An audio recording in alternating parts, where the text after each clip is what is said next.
Seattle Rotary Service Foundation has made a gift of $100,000 to the Seattle Foundation earlier this month. Here to tell us about the way this gift is being utilized, today we are joined by Tony Mestres, President and CEO of the Seattle Foundation. Nonprofit Times annually selects its most influential nonprofit professionals, and Tony was selected by Nonprofit Times as its 2019 Influencer of the Year. Please welcome Tony Mestres. President Kim, thank you so much. And it's a wonderful opportunity to talk to all of you about the incredible impact that you are having, not only in general in the role you play in the greater Seattle region, but also via this really tremendously important gift that you've made to the COVID-19 Response Fund. I want to just quickly, I only have a few minutes, tell you a little bit about the fund, how it came to be, and then also what it's doing, who it's helping, and how it's deploying your precious resources alongside others to help our community in this really critical time. This really came about in the first week of March as we all began to realize the critical impact and the crisis that we were facing, with the recognition that there's really two fronts. There's a public health crisis alongside an economic impact crisis. Seattle Foundation, with a number of our partners, both across philanthropy, but also government, and importantly, with the great leadership of a number of our corporations here in the region. At the beginning, that was Amazon, Microsoft, Alaska Airlines, and Starbucks who really kicked this off. We, in a matter of about 2 days, decided to launch this fund. Those partners have now been joined by over 60 other corporate partners.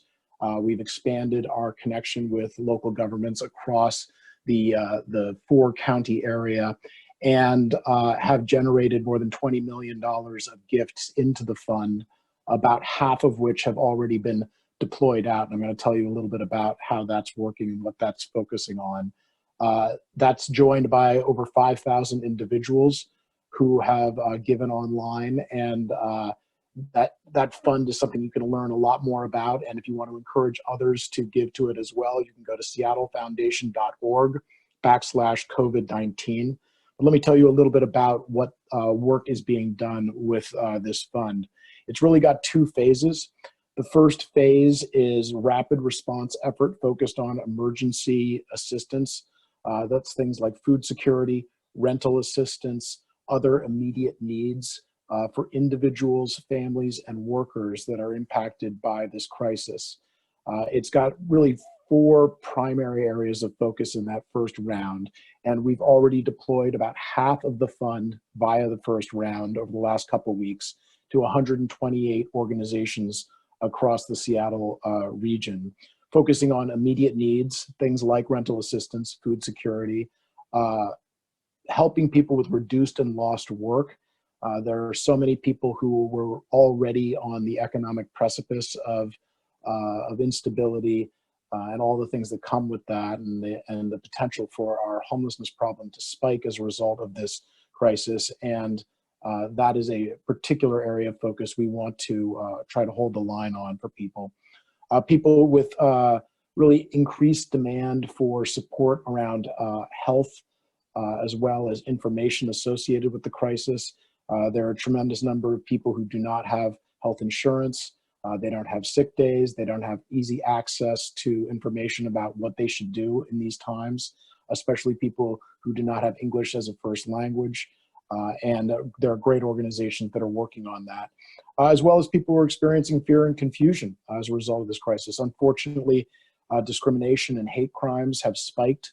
And in addition to that, we have seen that there are knock-on effects as a result of the mandatory measures for people who, for example, may be experiencing domestic violence or children experiencing child abuse, and supporting organizations to intervene appropriately in that situation is critical.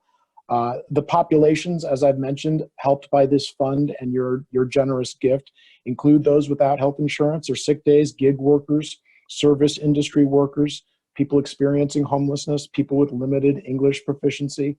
And a few examples of the grantees that have been benefited from this fund include Casa Latina, that's helping with undocumented workers who are ineligible for most of the social safety nets. So nonprofits are stepping up to help them.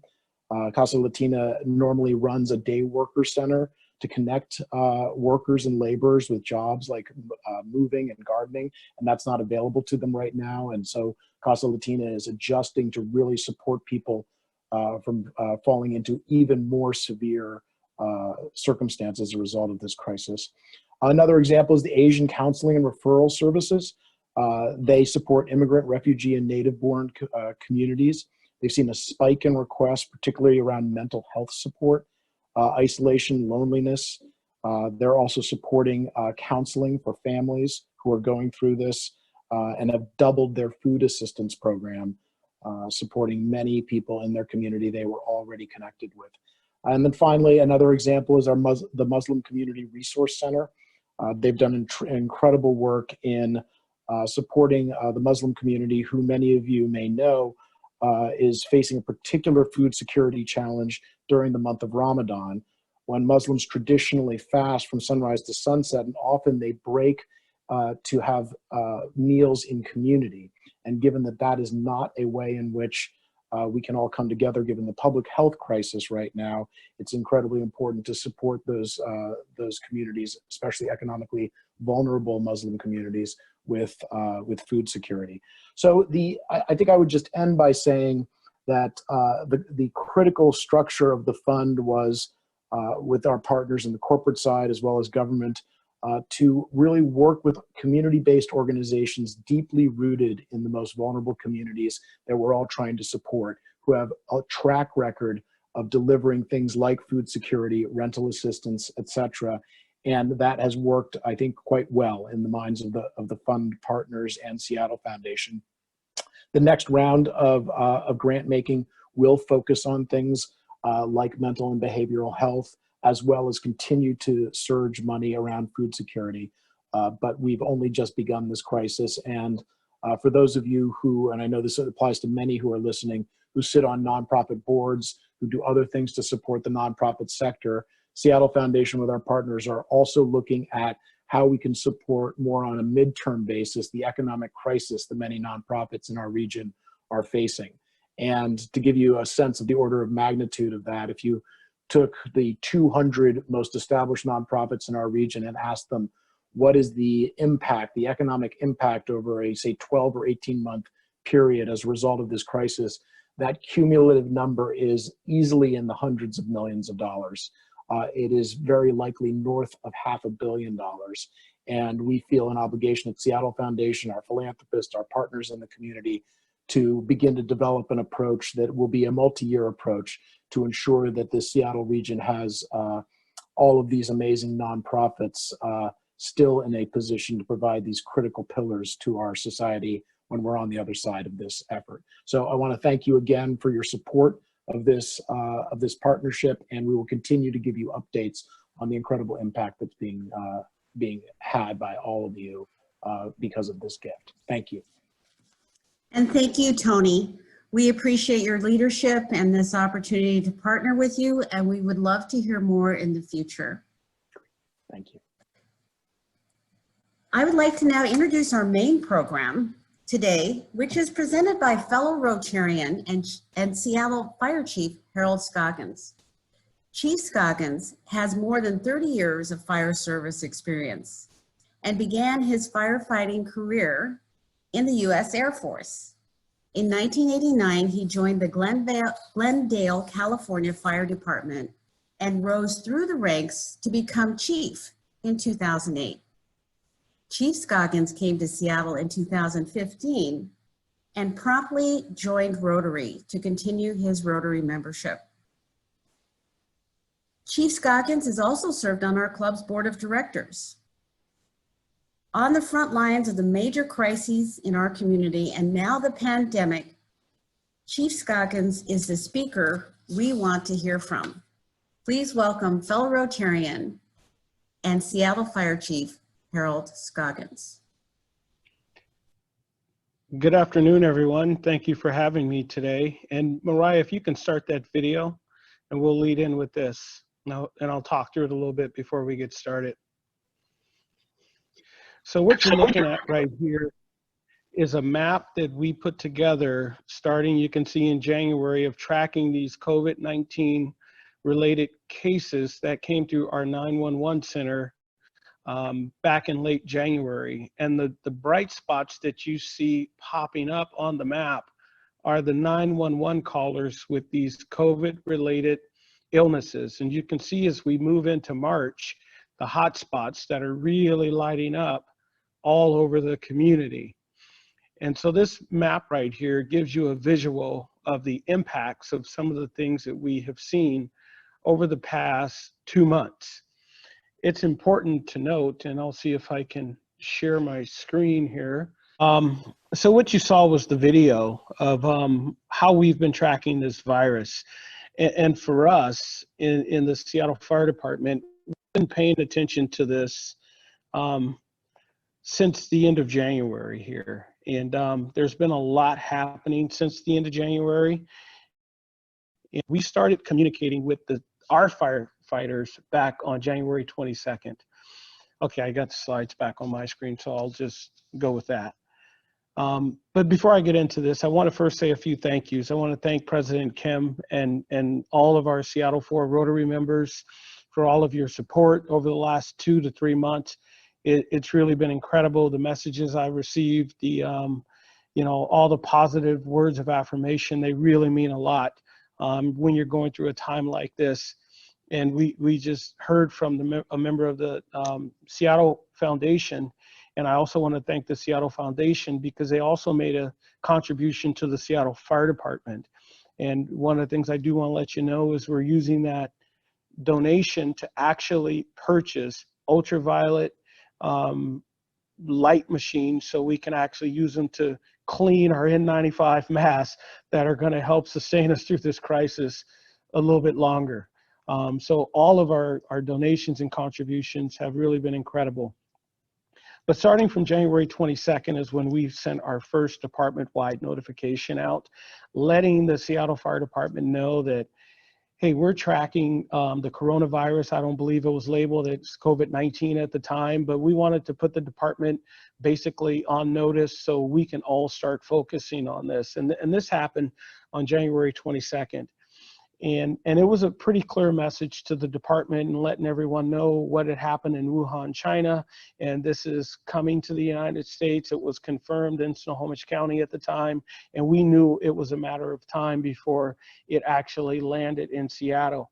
And that was very important for us to do that because, as you all know, we respond to hundreds of 911 EMS emergencies every single day, and we encounter people with everything you can imagine, from different types of infectious disease to cardiac arrest to strokes to vehicle accidents, all of those different things.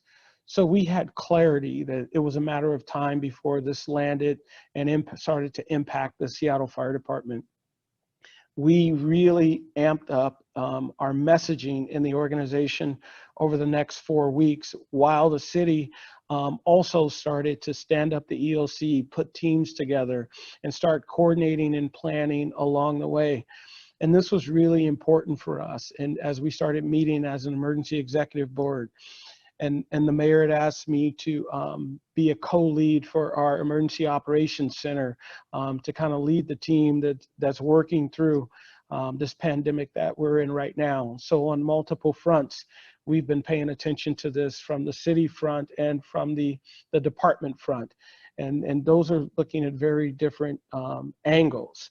And we were really watching the rate of spread that moved around the community. And my slides aren't working, but I'll send this out to you so you can all see on how the rate of spread really impacted us as a fire department, but also the community, and where the hot spots really started to explode around the community. What you saw on the news really focused on the Life Care Center in Kirkland, and there were a lot of lessons learned in that environment on how this disease spreads and transmits and moves around. And what we started to notice was other long-term care facilities started to become impacted almost immediately. And we were trying to understand how was the disease spreading. And this is where you started to see the emergency orders start to be issued around the community, from the governor to the county executive and to the mayor, as we started to learn more and more and more about the transmission of the disease. And this was important for us. In the Seattle Fire Department, what we did at the time was we have a pandemic infectious disease plan, just as we have an earthquake plan and all the other plans that are on our shelf. So we were already paying attention to that plan, and we were making sure our caches of equipment were in a good place, and all of those things were still relevant for the environment that we were in. So we started to implement our infectious disease pandemic plan in the Seattle Fire Department in late February.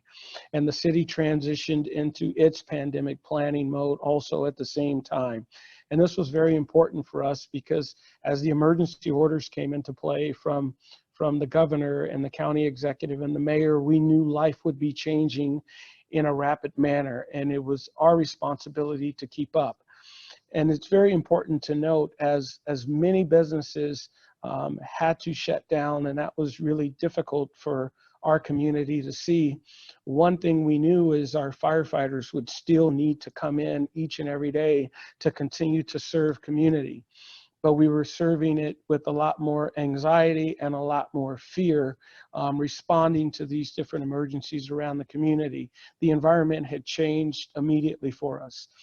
As we started deploying around the community and talking and communicating with our peers from all around King County and shortly all around the nation, as we learned more about the spread of the disease, it was clear we were at the front of the line. So everyone actually was consistently calling the Seattle Fire Department to learn what we were doing, because we were at the front of the line. As we started deploying our personal protective equipment on EMS calls, and we changed our dispatch protocols 4 times since the end of February, and the questions that we asked the callers on the phone, each time we learned a little bit more about the virus and the rate of spread, and we communicated that and asked more questions to the callers on the phone so we can protect our firefighters as they responded around the community. That was really important for us. And then we started to be impacted by our firefighters coming into contact with positive COVID-19 patients in early March. And that was really impactful for us, because in early March, we didn't know as much as we do today, April 29th. We just didn't have as much knowledge. And it's interesting to say that because it was only 7 weeks ago, and we feel like we're so much more informed. But when our firefighters were impacted by COVID-19, a direct contact, we had to learn and understand about quarantine and isolation and what that looked like for our firefighters, and how would we try to protect them as much as possible, also while protecting the community, also while protecting them if they got off work and went home and they had a direct contact with the disease. So we created what's called quarantine and isolation locations for first responders if they could not quarantine at home. And that was really important for us, because if our firefighters had a pregnant wife, spouse, or partner, it wasn't a good place for them to be if they were in isolation and quarantine, because they would be carrying the disease home to their family. If they cared for elderly family members or friends, or had a partner, wife, or spouse, or husband who had a compromised immune system, we knew immediately that we could not send that person home. We knew that we had to pull them out of operation, and operations is our area that responds to all of the 911 emergencies. And what we knew also is we could not leave them in operations responding to 911 emergencies knowing that they had a positive COVID-19 exposures. And so as we walked into March, we were balancing all of these things, and we stood up locations for them to be at until one of the hotels in town, and we're so thankful for so many partners that we have had in town over the last 8 weeks. One of our hotels locally, they came to the city and they said, hey, you know what? we can work out a deal and you can lease our rooms, and all of our firefighters and first responders, while they're in quarantine and isolation, they can stay here. We'll provide meals, we'll provide cleaning until they're better and well, and they can go back into serving the community more. We have now transitioned that location where we've housed other healthcare workers, police officers, and others in the region that didn't have a place to go. And that was really important for us. As we continued to move into March, what we knew was we needed to turn around the testing time a little bit faster for our firefighters and first responders who were being impacted by COVID-19. And what that meant for us is some of our firefighters or all of our firefighters are absolutely amazing, but some of them had a new and different idea. And they asked the question, how about if we ask the state to give us permission to do our own COVID-19 testing? Then we can control our own destiny. We can take it to the University of Washington's labs. They can read it, and we will turn those results around in about 12 hours. And this is a new and different time, and you have to understand that this hadn't been done. Firefighters hadn't swabbed noses or done any of these things in the past. And we're really blessed to have medical directors. The King County medical director is Dr. Tom Ray, and the Seattle Fire Department medical director is Dr. Michael Sayer. And they put the letter and the training package together for the State Department of Health on a Wednesday afternoon. I had a conference call with the State Department of Health on the Friday afternoon, and by 5 o'clock that Friday, we had received approval from the State of Washington Department of Health to do our own first responder swabbing.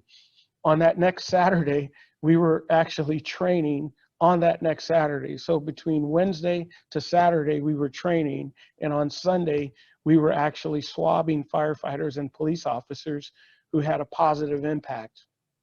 And just to give you perspective and situational awareness, during this time of COVID-19, just in the past 2 months, we have had over 120 Seattle firefighters who have had a positive exposure to a patient with COVID-19.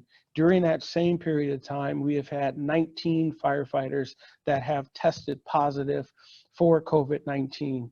Currently, to date, we still have 33 firefighters in quarantine or isolation because of these exposures. 27 are in quarantine and 6 are in isolation. And the isolation is because they are exhibiting signs and symptoms or they have tested positive. So 33 to date. And the Seattle Police Department has had also very similar numbers. So this testing piece became very important for us. We also, in the last couple of weeks, we've taken that a step further. Many of you have seen around the country that our most vulnerable population are the elderly and also those living in congregate housing, the homeless, and encampments and tiny houses and things like that. So we've now expanded our testing team, and our team is now into skilled nursing facilities, helping out public health and doing testing and swabbing in skilled nursing facilities. We have 2 teams that are deployed, and they have been to multiple locations, and we have a long list ahead of us. And for us, this is new and different work for a firefighter who loves going into new and different and challenging situations. And you have to say, this is a new, different, and challenging situations. And I'm so proud of the men and women of the Seattle Fire Department and the police department and the entire city on how they have responded. It's been absolutely incredible. This first responder testing piece, we have sent our information to departments from California to Florida to Maryland and all the departments in between on all the different things that we have done along the way, trying to help get them ahead of the curve a little bit. I also want to spend a little bit of time talking about the donations. The donations have been absolutely incredible to our sustainability. As you have heard, the supply chains have been really challenged. we have not received any significant orders that we have actually placed from our vendors. As a matter of fact, they have been canceled along the way. And once again, partnerships and relationships are what truly make the difference. Our donation had really kicked this off. Our Seattle 4 Rotary donation, along with our Seattle Fire Foundation donation, is really what started to open the door to a number of major donations that came in. And I thank each and every one of you for believing in us enough to donate and help get those N95 masks. And special thanks to Christy, because she headed up this. So her supply chains are clearly better than ours, because she was able to actually get masks delivered. I also want to thank the Anchor Innovations Foundation. They made another significant contribution to the first responders here in Seattle. And the Gates Ventures Foundation, they made a significant donation to the region, to all the fire departments in King County. They donated 150 sets, 150,000 sets of PPE, and that is the masks, the goggles, the gloves, and the gowns. And that has been absolutely incredible for our sustainability. The city has been really busy trying to work hard to support the residents and the community members. We knew it was going to be challenging along the way, and there's still so many challenges ahead of us. But some of the things that the city has done to really try to help community sustain itself a little bit longer is deferred the utility rent payments. That's really been huge, and there's a lot of unknowns out there and how long you can sustain it. But for right now, that's really helping people out. The temporary moratorium on evictions, as all of you know, many people are surviving check to check, and it's been really challenging, and having that provision has really helped out. The city immediately stepped in and started standing in the gap and providing grocery vouchers to those most in need, so they can continue to put a meal on the table. All of those things have been very important. When this first kicked off, the city immediately stood up small business loans of up to $10,000 for small businesses. And I think up to 250 small businesses in the city have received those loans. The city has worked hard to support those living unhoused and try to create safe spaces. Many of you have started to see our community centers have been turned into de-intensification spaces, because one of the things we know about COVID-19 is you need to have that physical and social distance. And our shelter population in the current shelter state, that did not exist. So many different locations were stood up, like Bitter Lake or Garfield Community Center or Seattle Center, or just so many different locations across the city. And this didn't happen by accident. It took a great deal of work to make all of these things happen. Then we actually had to set up the isolation and quarantine locations, and the Human Services Department worked with the county and took the lead on that. And you saw a number of different people going into different modular trailers or hotels or different things like that, so they can go and be isolated or quarantined if they actually tested positive. So there's been a tremendous amount of work there. We have also been trying to spend a little bit of time doing some community engagement as our world has changed right before us. We wanted to say thank you and let the community know that we're still here if challenges still occur. And we did a thank you to the healthcare workers. We completed our second week of Friday Night Lights, where our rigs are going around their first in districts and just making a little noise and waving to people on their porches and just letting them know that we're still here for them. We know that there's a long way to go. We know we're going to be in this space for a long period of time, and we want you to know, and we want community to know that our goal is to continue to serve community, continue to show up each and every day. Even in the midst of this pandemic, the fires have continued to happen. We've had 27 fires this month. 3 of those fires were second alarm or greater fires. So big deals are still happening on that front also. So our goal is to continue to serve community. And one of my goals today was to give you a brief overview of some of the things that have been going on with the city of Seattle and the Seattle Fire Department. And I would like to open it up for questions. Thank you, Mariah. Thank you, Chief Scoggins. I just want to say, I don't often speak for other people, but I feel confident in saying that every person in the club feels fortunate that you are a member of Seattle 4.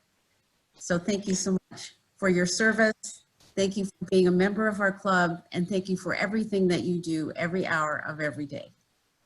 Well, I'll just comment on that really quick. When I first came to Seattle in 2015, I had already mapped out which club I was coming to, and it was this one, because this club has a long relationship with the Seattle Fire Department on multiple fronts. So I was a Rotarian in California, Glendale Sunrise, and when I put the challenge out after Rotary made the donation, I saw in the papers down in Glendale, they immediately made a donation to their healthcare workers. So I was glad that that helped out too. Thank you. And yes, we do have time for questions. Mariah is going to facilitate. There are actually a couple already in the chat. So. Yeah, we've got a few here already. So the first question comes in from Jan.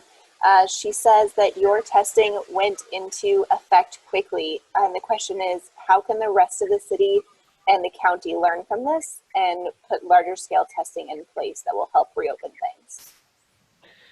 Well, it went into play quickly because we have a really aggressive team. And since we have stood up our first responder testing, Shoreline has stood one up for first responders in Shoreline, and in the South Sound, Puget Sound Fire Department has also stood one up. What's been our challenge right now is getting enough test kits. You hear it in the news all the time, and we have been trying to source kits from all over the United States and all over the world. And it has really been a challenge. You hear on the news that there's a lot of test kits. We can't get our hands on them. If we do, we're going to send up more teams, and our goal is to continue to help community. Great. The next question is from Dorothy, and she's wondering, how are you handling drug overdoses during this time, and have your protocols changed in any way? Yes, you know, all of our protocols have changed over the last 8 weeks. And just to give you perspective, every week we have been putting out a new training bulletin for the entire department. Right now we're on training bulletin number 10 because that's how many changes have happened over the last 10 weeks. But for overdose, how we treat a person on overdose out in the field has not changed. How we may come up to the person and approach the person may be very different. We deployed what's called a scout model, where on lower level cases and things like that, we're sending a couple of people in instead of sending 4, 6, or 8 people in. And what that's doing for us is allowing us to preserve our PPE so we can sustain this pandemic for a longer period of time. But if a person overdoses, they're going to get the same care and treatment that they got in January today. All right, we've got a lot of kudos coming in the chat. Let's see, we've got another question here.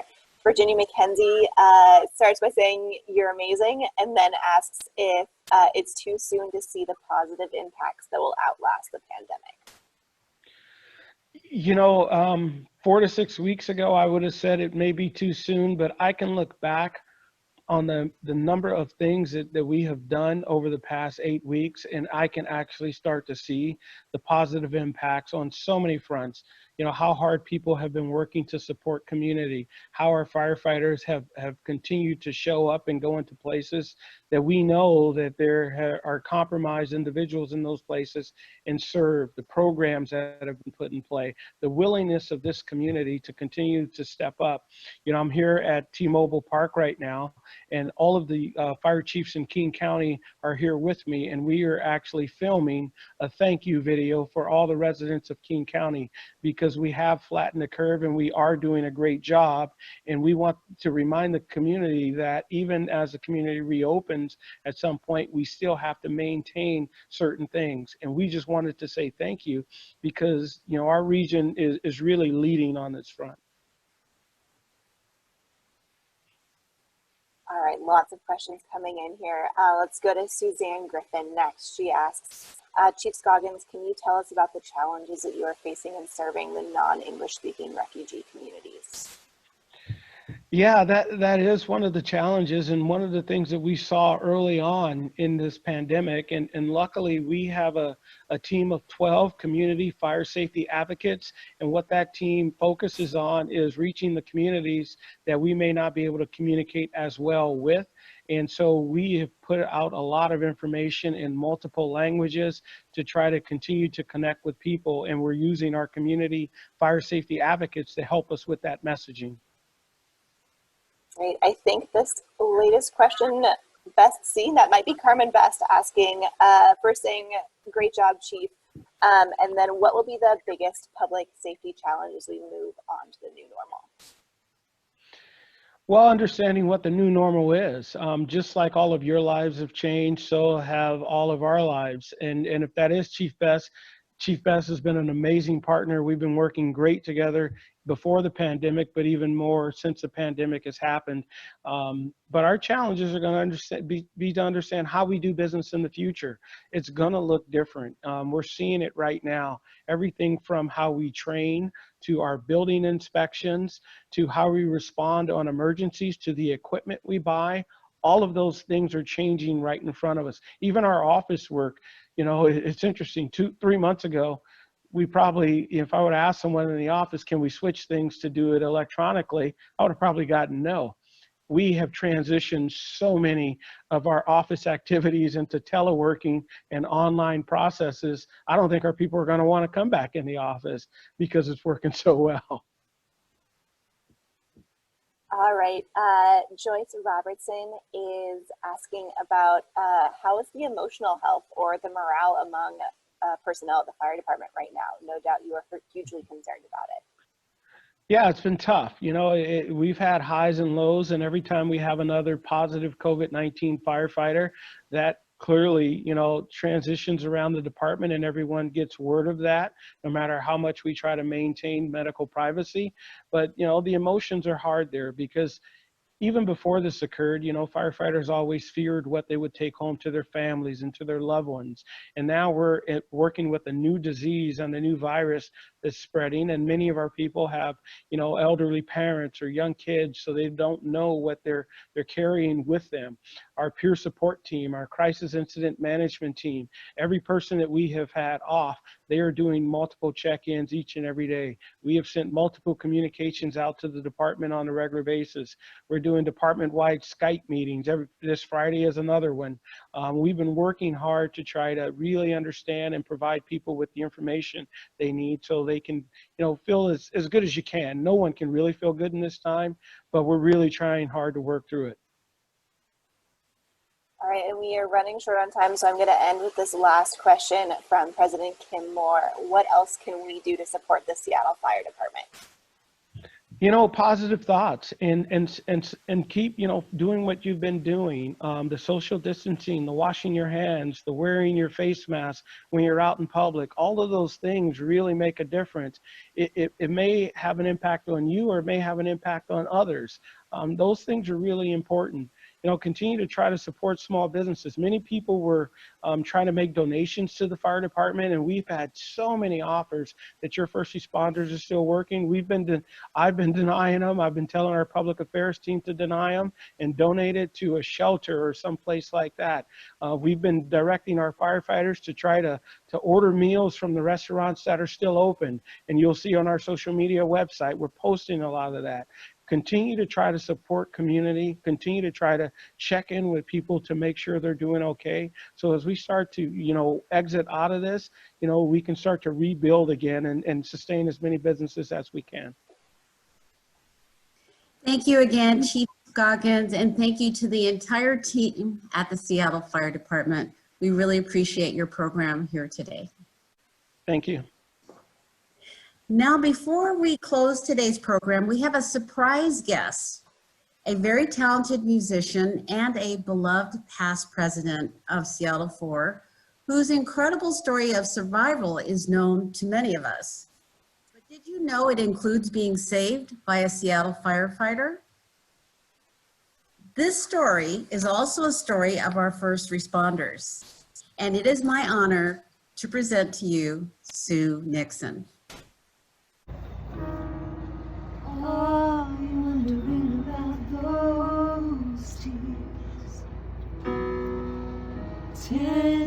thousand sorrows and as many joys.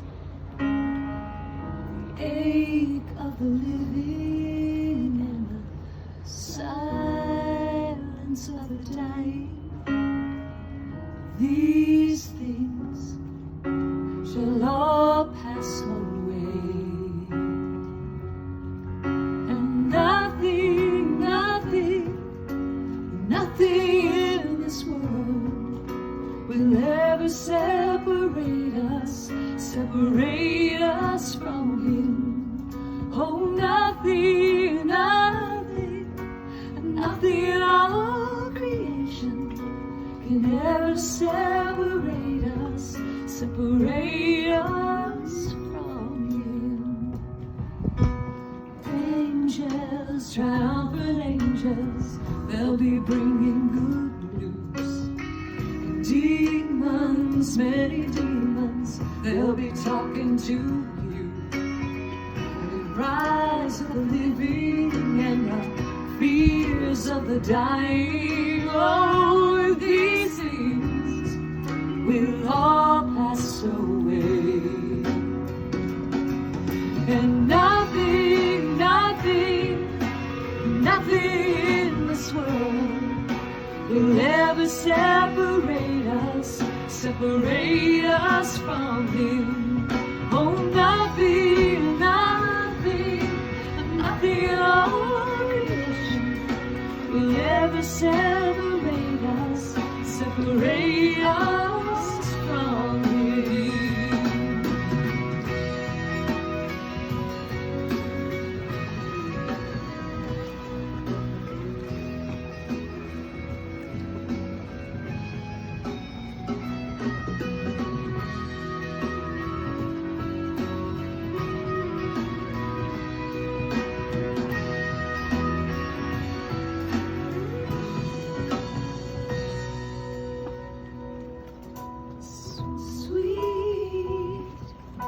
His love, and good is His word, and He walks with us.